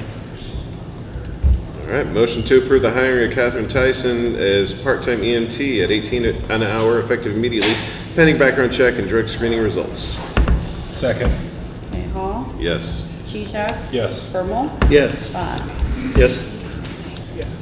And I guess just a little background on the hirings. So we've got, obviously we're a part-time department. A lot of our individuals work elsewhere. Some of them were using this as their main job, right? As their part-time firefighter gig. And about 3 of them in the last month got full-time jobs elsewhere. So they're going to continue with us, but we lose that availability, so we've got to fill in the schedule. That's the breaks, right? Yeah. Unfortunately. But it's also great because they get a lot more experience elsewhere and they bring it back and Sure, they help with yeah. training and That's the best part of it, yeah. so, yeah, it's really good for them.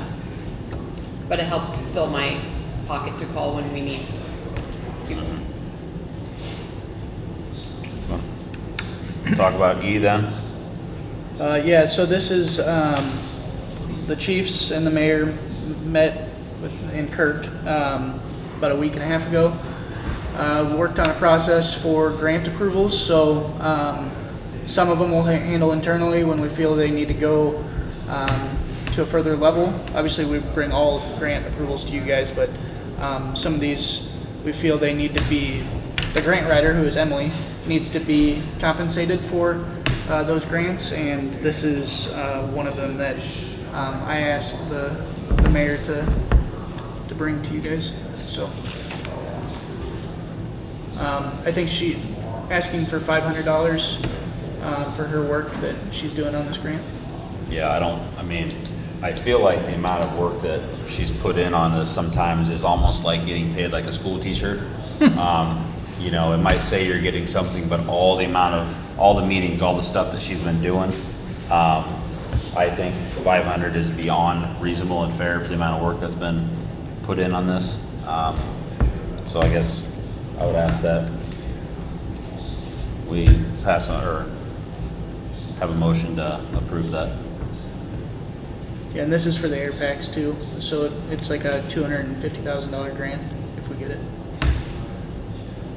Yeah, it's gonna feel like about $250 an hour for the amount of time that she's put in.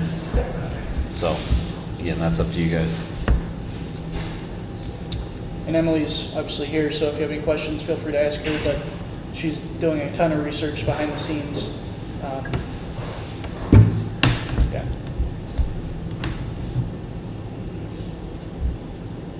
we just have to make a motion to, in a dollar amount for grant stipend, basically? Make a motion to do a $500 grant stipend for assistance to the firefighter grant writing proposal, writing. To Emily. To Emily? Second. Okay, Boss, Yes. Bermal, Yes. Cheechak, Yes. Hall. Yes.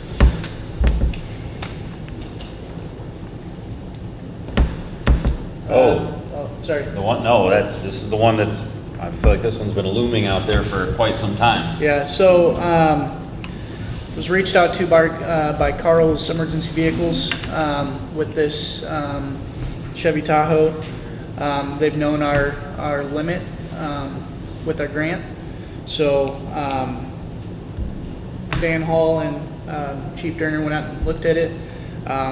Seems like a great vehicle. It's gonna fit us great for our operational needs. That $15,000, the $15,000 pays for the Tahoe. The $850 pays for the radio to be installed into the vehicle. So from the Durango, and then the Durango will move to Chief Sock, who uses a portable radio now. So really no different than what he's doing, except we won't have to worry about a POV on the side of a road when on an emergency scene. So, we did get approval from the auxiliary that if we did move forward with this, they would pay up to $850 for wrapping it. So that would help us wrap it. It does come with lights and sirens. Probably the best deal we're gonna get for the $1,500 or $15,000. We have 16. Comes with a pretty sweet spotlight too. Yeah. Yeah. Yeah, I think ultimately it's, the big questions a lot of people are gonna ask is, maintenance and more fuel cost and whatever, but that's all stuff that's coming out of your budget, right? Yeah. The vehicle itself runs very nicely. It does not have any lifter tick that the more common era, or current era rather, Chevy and GMC engines have. This has the older variant of their active fuel management system, displacement on demand, whatever you want to call it. So it's less prone to engine failure. The person that we were speaking with, they also have a 2020 Tahoe, and that's already had an engine replacement. This one has not, because it's the older version, not the newer version. It has no surface rust. There are a couple of hail dents, dings, things of that nature, as anybody would expect with a 8, almost 9-year-old vehicle. It was not undercoated, so it's got Iowa rust on the frame, but the frame is so thick, I have no concerns with the frame. It's going to be good for the next 20 years, maybe longer. A couple of concerns that I did have with it: it did not have any fluid exchanges beyond just regular oil changes. So that means the transmission has not been serviced, the transfer case has not been serviced, the front or rear differentials have not been serviced. But as I was talking to Robin that day, you could probably talk to Tiernan and get all of those fluid exchanges done for $1,000. If and when you want to have that done. So, as Tyler said, I told him this on the phone as we were leaving: you're not going to find a better vehicle for $15,000, especially outfitted with everything that you want in it already, except for the radio. So. And this 15,000 is from the grant that Emily already got for us, so it's not, it's already, we already have it. And the $850 would be from the Walter Sanitation grant that we got. So, really all that we're gonna have to pay for is the rest of the wrap. And you said the auxiliary's paying $850 of that? They'll so pay up to there's- $850. There's like $150 of that we would have to pay for based on your. Yeah, up maybe 500. Okay. I have a question about, just general question about companion vehicles. Like, do we have as a city, what is allowed what they are used for, and then like, when, you know, somebody's on, like, it being assigned to one specific person, and what happens, like, when they're on a vacation, or they don't, you know, respond to all the calls, like, is there something that's written out? Is there, you know, like, because I see cars in different towns that I'm like, why are we there? Sure. You know, like, if it's to go to emergency, you know, why are we in Grimes, why are we in Woodward? And about like personal, like passengers, you know, who's allowed in the cars? Are kids allowed in the cars? You know, like, there's a lot of questions that I think, So a general use agreement is basically what you're asking about. Yeah. That dictates use of the vehicle. Yeah, yes. And who can use it. Right.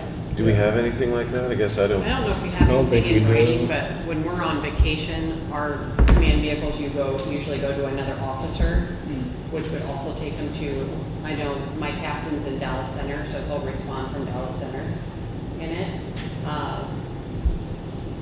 Okay. Perhaps we can look into putting something like that in writing. Yeah, I'd be if happy we to don't write have something up. something, Yeah. Yeah. We can write up a We SOP should. or something. Yeah. And the handbook has, I was just trying to get it up here, use of city vehicle. Okay. In the employee handbook.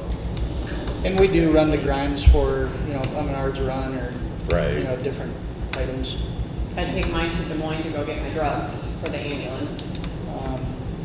There's different chief meetings that, you know, are in Dallas Center or Des Moines or wherever. I mean, those that happen at 6 o'clock at night. And I mean, are the miles locked? You know, I'm just wondering, you know, like, that just kind of goes to the Right. whole, you know, like, just kind of figuring out where everybody's at, you know, what's being used for what. that That's, kind of thing, you know. there is a current ongoing discussion about getting a GPS tracking Yeah. system in all the vehicles. Yeah, and I mean, that kind of goes along with that. Yeah. You know, And we do weekly logs on what were the mileage, and what's the mileage each week on each apparatus. So that's definitely being done. Okay. But I think it doesn't sound like you guys are using them for anything you shouldn't be, but I think from a city perspective, it's probably a good idea just to have something documented that says this is what they're used for and Yeah. when. And Ben, did you find anything in the handbook? Yeah, I'm not sure this is the most recent one. I'm just trying to look on my server real quick. The handbook says employees may use a city vehicle to accomplish the work of the city. City vehicle shall be used most economically and efficiently solely for the performance of city business.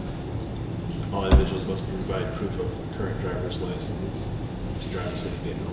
So it's a very basic, like, So the we law could- is you have to use a city vehicle for city use. So, Yeah. Yeah. I mean, you don't need to rewrite what the law is, but if you want to define something, you could Right. do that. define our expectations at And least. if you guys would like, I can write up a SOP for at least the fire department, EMS department, where that's how we operate, and then bring it to you guys, and you guys can look at that. I would suggest if you ever, you brought up some specific instances of passengers that probably shouldn't be there or locations that vehicles shouldn't be in.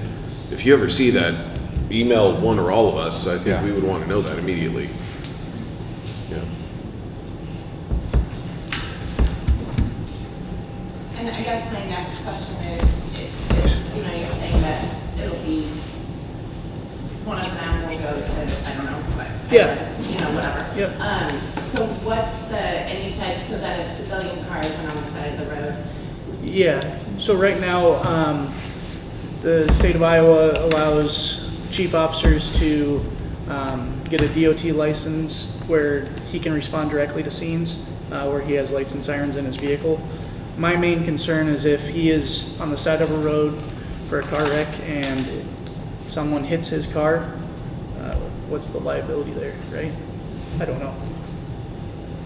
We don't pay his insurance. Yeah, we don't pay his insurance. Sure, yeah. What do other towns and places do? Because I'm familiar Yeah. with like other places where they have, you know, just their blue light or whatever, you know, like, and they have their plates. you Most- know, like, so it's known that they are a an emergency response person. Most professional fire and EMS departments, chief level officers have a take-home vehicle. Where So they like 3 vehicles. some departments may have way more, but yes, yeah. Yeah, I mean, you know Yeah. what I'm saying, like, for each Yep. person. Yep.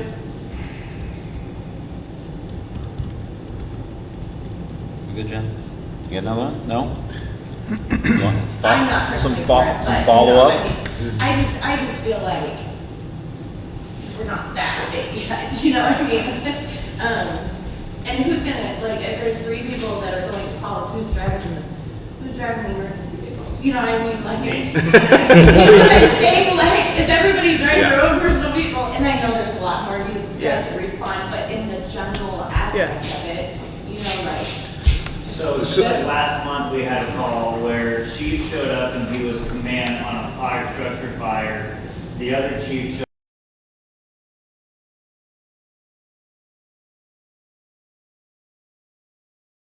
up in the engine, and since they were both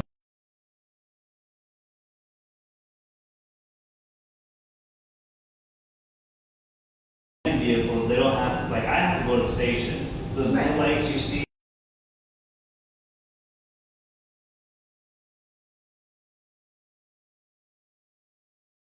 that they signed off on the chief.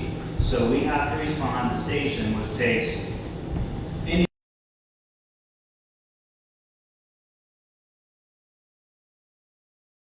a minute outdoor and 5 to 10 minutes to the scene. So we're 15.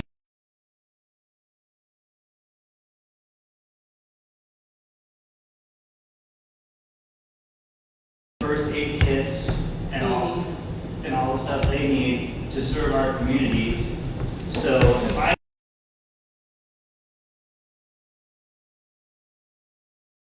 so that's what the city's paying for with the insurance and the command vehicles. That's why she's applying for another grant to get another vehicle so we can have more people.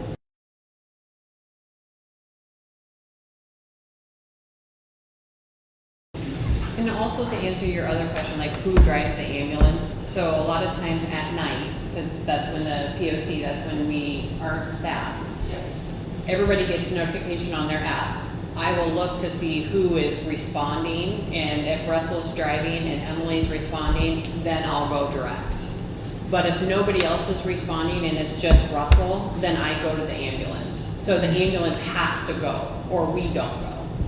We go to the ambulance. So we're not just showing up without the ambulance. It's coming.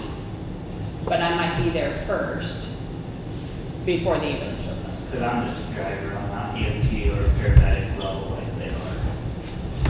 But what that means is you're also assessing the scene and can direct immediately rather than taking another couple of precious minutes when you get to scene to assess what's going on. Yeah, for example, tonight, we had a gas leak.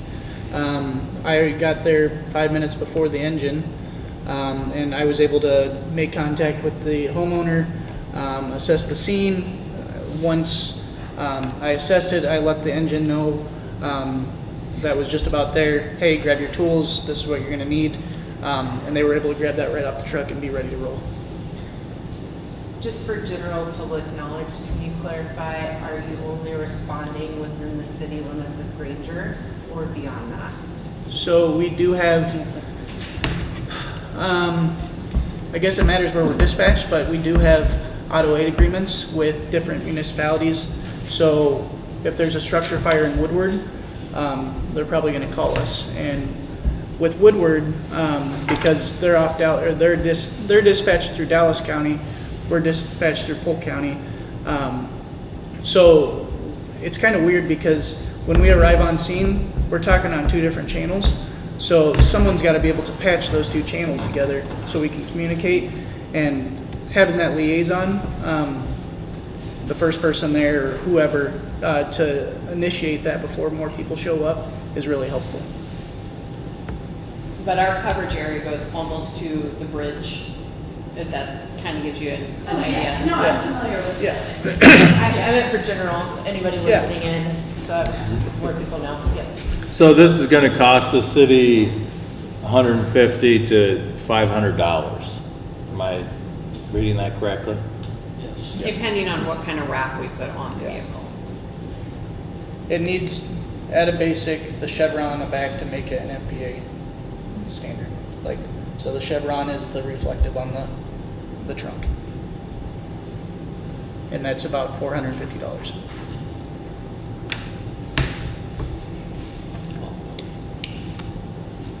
Everybody good? Yep. Make a motion to, where'd the line go? Make a motion to, regarding the use of grant funds for the purchase of the command vehicle and authorizing the mayor to sign a purchase agreement with Carl Chevrolet for a 2018 Chevy Tahoe in the amount of $15,850. Second. Okay, Boss, Yes? Bermal, Yes. Cheechak. Yes. Hall. Yes. Sorry, Alicia. That's fine, I can be quick. Take as much time as you We need. had 2 applicants for recreation assistant. Alicia Michaels stood out as an excellent candidate. She's overqualified, but I'm okay with that. It works out perfectly for her schedule because she's a teacher, so she's available for afternoons and weekends, which is when I need an assistant for all my sports programming. She's a teacher, she's worked in our district, she's working there now. Her kids are in our rec programs. She's also an athlete, has experience coaching, so I'm beyond excited to have her. So, if you approve. Michael. Okay, I just want to make sure I Yep. didn't spell No that S. right. Okay. Yep, you're good.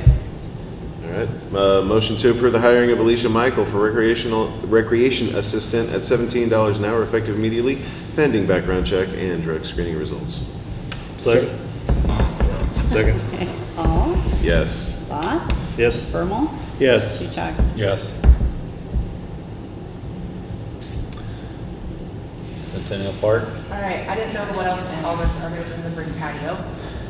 But we are gonna completely remove all of the brick. I am salvaging 300 of those bricks that are still in good condition, because I would like to, because that's part of the previous historical building that was there from the old railroad days. So I would like to make some kind of monument or historical thing out of those bricks. So I'm not completely getting rid of them. But that area that does have the brick, they're gonna completely re-level it, pour in cement, and make it ADA accessible on that walkway.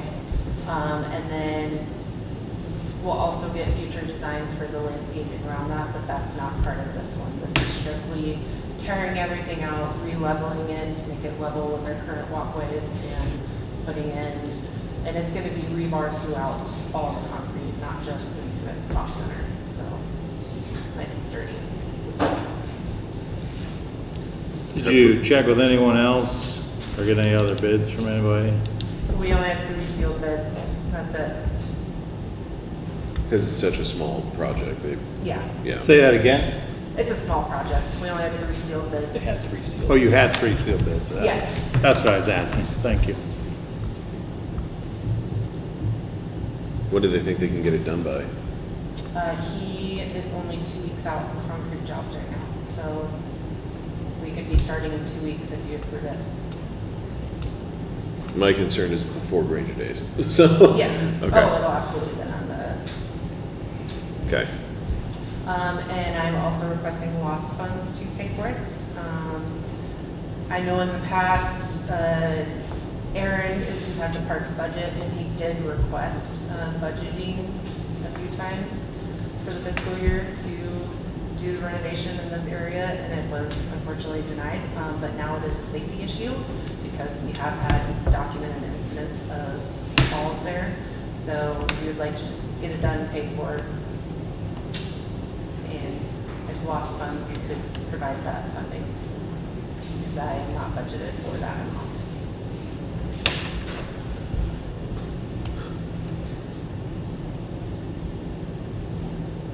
You guys need both, but after seeing the pictures and talking to Nancy, it's kind of hard not to, people, but that's your decision. Where is Lost currently at? We've used Lost to backfill a lot of coffers. We used it for quite a few projects. Yeah. Do we know where that fund currently It sits? should be in your in your balance sheet in your packet. Okay. Give me a second.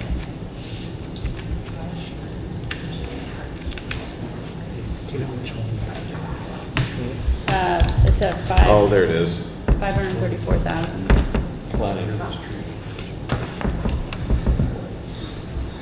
That doesn't account for the end of year, we're not through into June yet, but. Right. And you did approve to transfer some into general fund. Yeah. Which I don't do till the end of the year. But we don't have all our revenue in either yet. Right. If you haven't been to Centennial Park, this area needs a lot of help. Yeah, And it it has needs for a to. while, a long time, yes, yeah.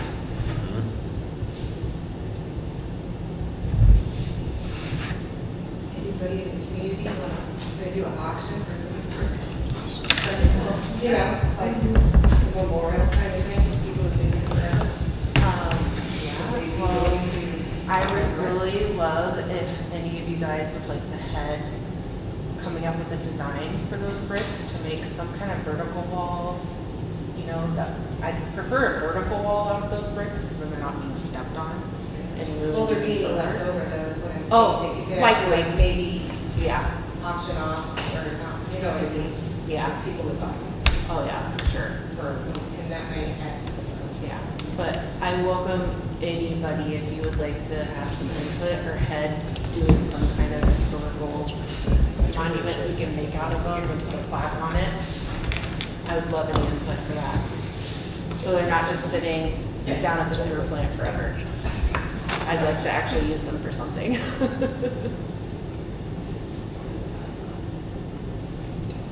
I mean, anybody else have questions? No. All right. I make a motion to accept the bid for renovation of the brick patio at Centennial Park from Element Lawn and Landscape for the amount of $6,173 to be paid with lost funds. Second? Okay.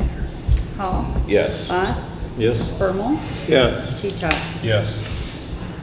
That's Thank you. That's an easy win. Thank you. You gonna be there to oversee when they start the project? Absolutely. Take pictures. Okay, I think this is you guys just raises in Yeah, the July. raises.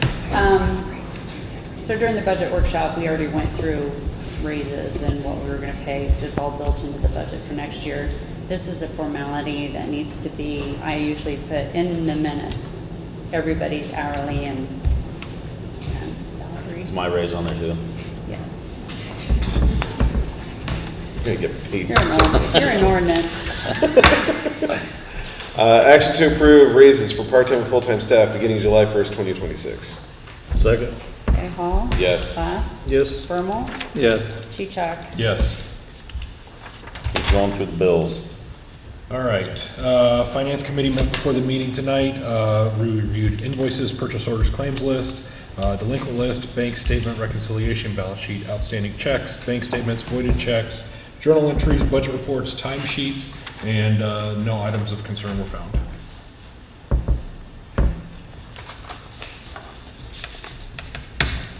Do you have to make a motion on 17? Yeah, yep. Yeah. Motion Oh, to. on what? 16, No, actually. 16 approve the finance report. What do I just have to? To approve the Approve the finance. finance committee. Motion to report. approve the finance committee report? Second. Okay, Boss? Yes. Bermal? Yes. Cheechak? Yes. Hall? Yes.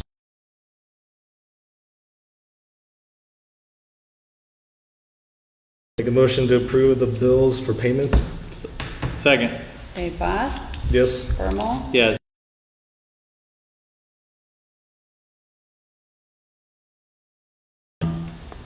Tonight, but like, this is it for you, Kirk. Like, this is your last one, or at the last hurrah. I mean, you've taken a lot of crap, but you've been like a big brother to me. I appreciate that. This is not a easy thing to step into, but you've always been there for me. I appreciate it. But I don't think you're going far. I'll still have you on speed dial if I got any other questions, so. And you still need to take me hunting, so, we know.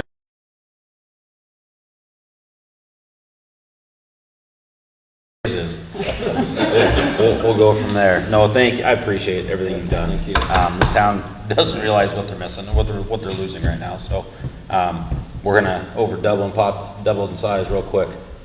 I'm waiting for that day, June 22nd, so, thank you, buddy. Thank you.